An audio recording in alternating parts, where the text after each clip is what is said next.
बहुत बहुत धन्यवाद प्रेम भैया। हॉनेस्ट रिपोर्टर द्वारा जो ये कार्यक्रम रखा गया है, ये प्रतिवर्ष आप करते हैं और हम लोगों को आमंत्रित करते हैं। मैं आपको ढेर सारी शुभकामना देता हूं। साथ ही मुझे जो भी सुन रहे हैं इस हॉल में और हॉल के बाहर इस जो लाइव चल रहा है उसके माध्यम से मैं आप सभी को प्रणाम करता हूं, आप सभी का स्वागत करता हूं। आपका जो क्वेश्चन है कि युवाओं को क्या करना चाहिए, युवा को कर्म करना चाहिए। एक लाइन में अगर आप हमसे पूछते हैं तो युवा को कर्म करना चाहिए। वो जो काम कर रहा है, पढ़ रहा है, पढ़ा रहा है, शिक्षा के क्षेत्र में काम कर रहा है, स्वास्थ्य के क्षेत्र में काम कर रहा है, जो भी कर रहा है ईमानदारी से करे। अगर वो ईमानदारी से काम करेगा तो उससे सबसे पहले उसका परिवार सुदृढ़ होगा। मेरा मानना है कि आपन परिवार सुदृढ़ तो समाज सुदृढ़, क्योंकि आपके परिवार से ही समाज, गांव और जिला और देश बनता है। तो पहले आप अपने परिवार को मजबूत करिए, और परिवार को मजबूत तभी आप कर सकते हैं जब आपका यौवन रहता है, जब आप युवा होते हैं। आप जब बुजुर्ग अवस्था में चले जाएंगे, जब आपका एक उम्र हो जाएगा, उस समय आप परिवार को मजबूत नहीं कर सकते हैं, परिवार को ज्ञान दे सकते हैं। मजबूत करने के लिए युवा होना जरूरी है, क्योंकि आप में ताकत होगा। जब आप काम करने के लिए, कर्म करने के लिए जो उम्र है, उस उम्र में ही खुद को स्थापित कर सकते हैं, परिवार को मजबूत कर सकते हैं, देश को मजबूत कर सकते हैं। मैं देश के यशस्वी प्रधानमंत्री जी को भी धन्यवाद देता हूं कि आपके नेतृत्व में भारत आगे बढ़ रहा है। और जैसा कि हम लोग जानते भी हैं कि भारतीय जनता पार्टी में अभी कार्यकारी अध्यक्ष भी युवा को बनाया गया है, तो मैं उस पार्टी को भी धन्यवाद देता हूं। साथ ही मुजफ्फरपुर के जो हमारे जितने भी साथी हैं, उन सभी को भी मैं धन्यवाद देता हूं कि अभी यहाँ के वर्तमान विधायक को भी युवा चुना गया है। तो उन सभी युवा विधायक, वैसे सभी युवा साथी को भी मैं धन्यवाद देता हूं जो अपने कर्म के क्षेत्र में ईमानदारी से काम कर रहे हैं। बिल्कुल, आपने बहुत बढ़िया बात कहा। पर चूंकि सर आपने कहा कि युवा का सिलेक्शन हो रहा है, बट पीछे अगर ऑन बैक स्टेज जाके देखे तो हमारा युवा राजनीति से बहुत कदम पीछे भागता है। अगर बिहार का ही बात कहा जाए तो बिहार में चूंकि इलेक्शन वोट जो होता है ना, वो जातिवाद हो गया है। लोग होते हैं हम ये जाति के तो इनको वोट देंगे।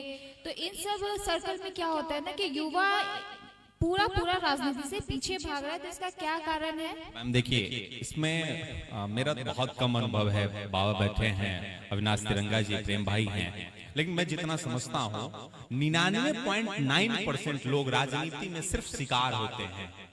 उसमें जो सफलता का जो मापदंड है, जो सफलता का आंकड़ा है, वो 0.1% है।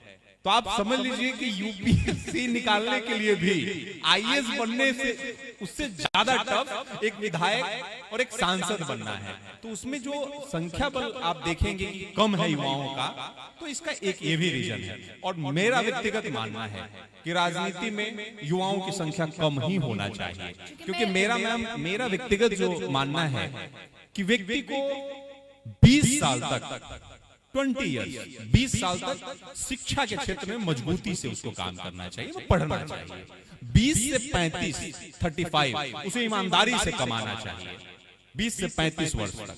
और 35 से 45 वर्ष तक देश के लिए काम करना चाहिए, अपने राष्ट्र के लिए काम करना चाहिए, जिसमें राजनीति कर सकते हैं आप साहित्य के क्षेत्र में काम कर सकते हैं, शिक्षा के क्षेत्र में काम कर सकते हैं, हर दृष्टिकोण से अपने धर्म को आगे बढ़ा सकते हैं। ये जो 35 से 45 वर्ष का जो आयु है, और 45 वर्ष से लेकर के जब तक आप आगे जी पाते हैं, तब तक आपको स्वतंत्र रूप से आपको जन्म मनुष्य के रूप में मिला है, तो खुद को जीने का उम्र है। ये मेरा व्यक्तिगत मानना है। आपने कहा यूपीएससी के लिए नो डाउट लोगों को बहुत हाई लेवल का प्रिपरेशन करना पड़ता है। क्योंकि राजनीति पे अगर हम ध्यान दें तो पॉलिटिक्स क्या है ना, एक जनरेशन वाइज चलता है कि भाई उनके पिता ये थे, इस पद पे थे, तो उनके बेटे की नियुक्ति हो जाती है। तो पॉलिटिक्स के लिए ये फंडा क्यों नहीं होता है कि आपका ये ग्रेजुएशन होना चाहिए, क्वालिफिकेशन होना चाहिए? ये चीज क्यों नहीं होता है पॉलिटिक्स में? क्यों बाप के बेटे को बना दिया गया, बेटे के पोते को बना दिया गया? ये प्रथा क्यों चल रही है राजनीति में? अगर युवा को आगे बढ़ाना है तो राजनीति में भी आगे बढ़ाइए ना, उनके क्वालिफिकेशन के बेस पे।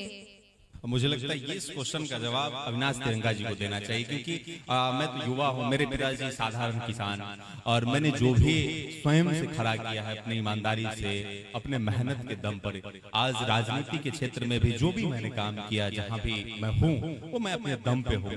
तो इसलिए मैं वंशवाद पे कुछ ज्यादा नहीं बोल सकता हूँ, क्योंकि मैं वंशवाद का विरोध भी नहीं करता हूँ। उसका रीजन है कि मैं इस चीज को मानता हूँ कि पिता का किया हुआ कार्य, ये जो लोग कहते हैं पिता का पुण्य बेटा को प्राप्त होता है, उसी प्रकार से पिता का अगर मेहनत है, अगर पुत्र को प्राप्त हो रहा है तो उसको इनकार नहीं करना चाहिए, जो मेरा मानना है। इसलिए मैं इसको विरोध नहीं, इसका बहुत ज्यादा विरोध नहीं करता हूँ।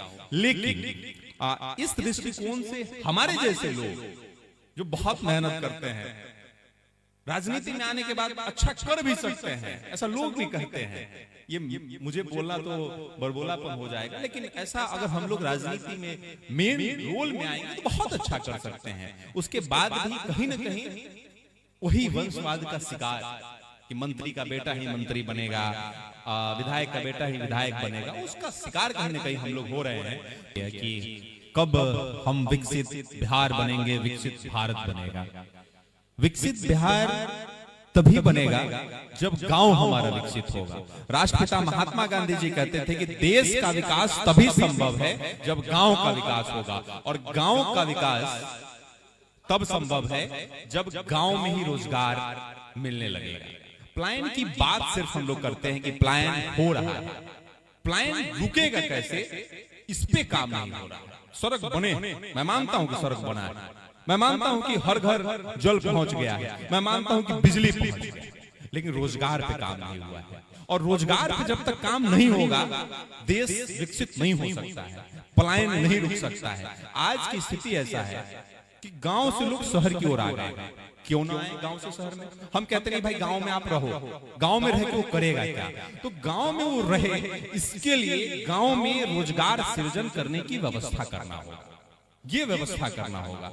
और जब गांव में उसको रोजगार मिलने लगेगा तो शहर की ओर कोई नहीं आएगा। किसी को अपना गांव खराब नहीं लगता है, किसी को अपना घर खराब नहीं लगता है। मेरा एक पंक्ति है, यहाँ बहुत सारे साहित्यकार बैठे हैं, एक छोटा पंक्ति हम लिखे, कॉपी भी कह सकते हैं लेकिन कॉपी नहीं है, हम प्रयास किए थे कि दिल से बहुत रोया, दिल से बहुत रोया, आंख से रो न सका, परदेश में कट गई जिंदगी, गांव में रह न सका, गांव में रह न सका। एक और दूसरा पंक्ति था जो पॉलिटिकल पंक्ति था कि वो लूट रहे हैं गरीबों को, वो लूट रहे हैं गरीबों को, हम चैन से कैसे सो जाएं, वो बेच रहे हैं हमारे अरमानों को, खामोश हम कैसे हो जाएं, खामोश हम कैसे हो जाएं। ये अविनाश तिरंगा जी के लिए मैं कह रहा हूं कि हम लोग जैसे जो साथी हैं, हम लोग लगातार आत्मनिर्भर भारत बनाने का जो संकल्प है यशस्वी प्रधानमंत्री जी का, उस संकल्प को पूरा करने के लिए सिर्फ एक व्यक्ति और एक सिस्टम नहीं कर सकता है। हम सभी लोगों को एक साथ मजबूती से खड़ा होना होगा। अभी जो हमने पहले कहा कि हम दुनिया को बदलने से ज्यादा जरूरी है कि खुद को बदल करके हम आत्मनिर्भर बने। हमसे समाज है, हमसे गांव है, हमसे ही शुरुआत होता है। अगर सभी व्यक्ति ये सोच ले कि हम एक काम करेंगे, उसी को मजबूती से करें और उस काम में हम बादशाह हो, तो ऑटोमेटिक आत्मनिर्भरता बढ़ने लगेगा। तो मुझे लगता है कि आत्मनिर्भर भारत बनाना, विकसित भारत बनाने के लिए आत्मनिर्भर भारत बनाना होगा, और आत्मनिर्भर भारत बनाने के लिए हर गांव में, हर परिवार में लोग आत्मनिर्भर हो जाएं। आज के ऐसी हमारे यहाँ की ऐसी स्थिति है, आप सभी लोग इस स्थिति को देखते भी होंगे भैया।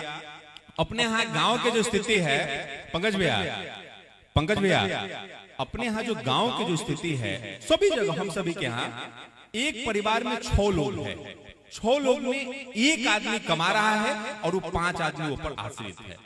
अगर वो एक आदमी बीमार हो गया, प्रेम भाई, अगर एक आदमी बीमार हो गया तो वो कर्जा लेगा, वो कर्जा इंटरेस्ट पे लेगा। और ये खासकर ब्रह्मर्षि समाज के लोगों की स्थिति में बता रहा हूं, सभी जगह का। अब वो कर्ज लेगा, उस कर्ज को वो सधा नहीं पाएगा, इंटरेस्ट चढ़ता जाएगा, अंतोगत्वा उसको जमीन बेच करके वो चुकाना पड़ता है और उसी व्यक्ति को फिर पलायन करना। ये गांव की स्थिति है। अब मुझे लगता है इस बात को आप इंकार नहीं कर सकते। तो इस स्थिति को बदलने के लिए तमाम कार्यक्रम किए जा रहे हैं, बहुत सारी चीजें हो रहा है, लेकिन मुझे लगता है कि हम लोगों को, जो लोग थोड़ा सा भी सक्षम हैं, वो पुनः गांव की ओर लौटे और गांव को आत्मनिर्भर बनाएं। और गांव में जो हम लोग कहते हैं ना कि फैक्ट्रियां, हम लोग को एक उद्योग जगत बना दीजिए, यहाँ पे इंडस्ट्रीज लगा दीजिए। मैं तो कह रहा हूं कि घर घर आप इंडस्ट्रीज लगाने की व्यवस्था करें।